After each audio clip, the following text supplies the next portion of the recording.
कार्बि आंलं जिल्लानि हावराघाटआव थानाय श्रीमन्त शंकरदेव फरायसालिनि थाखो 9आव फरायबाय थानाय फरायसा प्रसेनजित रायजों लोगोसे गासै 3 फरायसाफोरखौ बे फरायसालिनि बिगोमा बिमान बरानि जोहै बावैसो सान सिगां बुनायनि जाउनाव फरायसाफोरा हस्पिटालाव फाहामथाय लानांगौ जादोंमोन।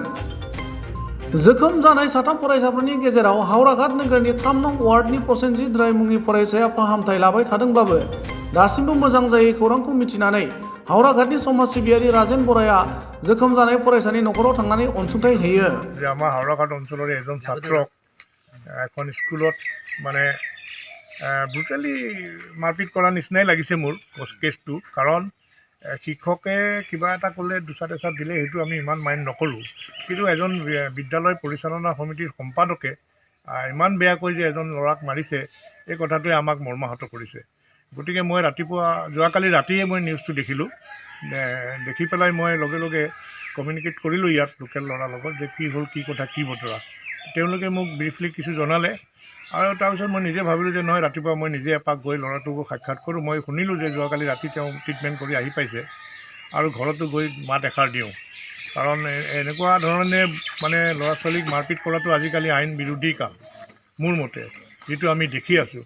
তথাপিতো কিবা এটা দুচাট এচাট দিলে আমি ইমান মাইণ্ড নকৰোঁ, কিন্তু এনেধৰণে যে মাৰপিট হ'ল, যেনেকৈ তেওঁ ক্ৰিমিনেল এজন তেনেকুৱা নিচিনা লাগি গ'ল আৰু গৈ নগাঁও বা বিভিন্ন জেগাত চিকিৎসা কৰিবলগীয়া হ'ল। আৰু এতিয়া ঘৰলৈ আহি মই গম পাইছোঁ ল'ৰাটো সম্পূৰ্ণ সুস্থ এতিয়াও হোৱা নাই। এতিয়াও মই তাক দেখিলোঁ বিচনাতে সি বেচেৰা পৰি আছে। গতিকে মই তেখেতৰ পিতৃক লগ কৰিলোঁ। মোৰ ফালৰ পৰা ব্যক্তিগতভাৱে কিছু অকণমান আৰ্থিক সাহাৰ্য দিছোঁ আৰু মই কৈছোঁ যদি ভৱিষ্যতে আৰু ফাৰ্ডাৰ ট্ৰিটমেণ্টতো পইচা লাগে তেনেহ'লে কিছু পইচা আমি ব্যৱস্থা কৰি দিম আৰু যাতে ল'ৰাটো সোনকালে সম্পূৰ্ণ সুস্থ হয় আৰু শিক্ষা জগতলৈ আকৌ তেওঁ ঘূৰি যাব পাৰে। কাৰণ মই জনামতে ল'ৰাটো অলপ মেৰিটিয়াছ ল'ৰা, চোকা ল'ৰা। গতিকে চোকা ল'ৰা এইবিলাক আমাৰ সম্পদ। এই সম্পদবিলাক যদি আমি এনেধৰণে যদি হেৰি হৈ যায়, কলিতে মৰহি যোৱা নিচিনা মানে আমাৰ অনুভৱ হয়, তেতিয়া আমি বেয়া লাগিব, আমি হাওৰাঘাটবাসী হিচাপে। গতিকে মই মোৰ ফালৰ পৰা যিমানখিনি পাৰে মানসিকভাৱে হওক আৰ্থিকভাৱে হওক দিবলৈ চেষ্টা কৰিছোঁ আৰু ল'ৰাটো অতি সোনকালে সুস্থ হওক তাৰে মই কামনা কৰিছোঁ দেই। আপোনাৰ ল'ৰাটো চিকিৎসাৰ কাৰণে মই দিছোঁ মোৰ ব্যক্তিগত ফালৰ পৰা দেই। আৰু যদি আপোনাৰ কিবা প্ৰব্লেম হয় আপুনি মোক এইটো জনাব, ঠিক আছে?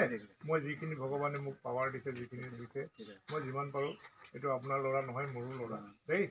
আৰু যিটো ইনচিডেণ্ট হৈছে আমি ভাল পোৱা নাই, কাৰণ শিক্ষকে কিবা ক'লে আমাৰ ক'বলগীয়া নাই, কিন্তু ছেক্ৰেটেৰী হৈ পেলাই আৰু ইমান ব্ৰুটেল যিটো ইনচিডেণ্ট কৰিছে এইটোতো কোনো মানৱতা নাইকিয়া কাম হৈ গ'ল। গতিকে আমি বিশেষ ইয়াতে ক'বলৈ নাযাওঁ, খালি আপোনাৰ ল'ৰাটো যাতে সুস্থ হয় অতি সোনকালে। আৰু মই যিটো শুনিছোঁ ল'ৰাটো মেধাৱী ল'ৰা, চোকা ল'ৰা, তো মই তাৰ ভৱিষ্যত উজ্জ্বলটো কামনা কৰোঁ। আৰু আমি পাৰ্চনেলিও হওক বা আমি সামাজিকভাৱেও সদায় আমি ল'ৰা ছোৱালীৰ পক্ষত আছোঁ, কাৰণ ল'ৰা ছোৱালী ভাল হ'লেহে আমাৰ সমাজটো ভাল হ'ব, ঠিক আছে?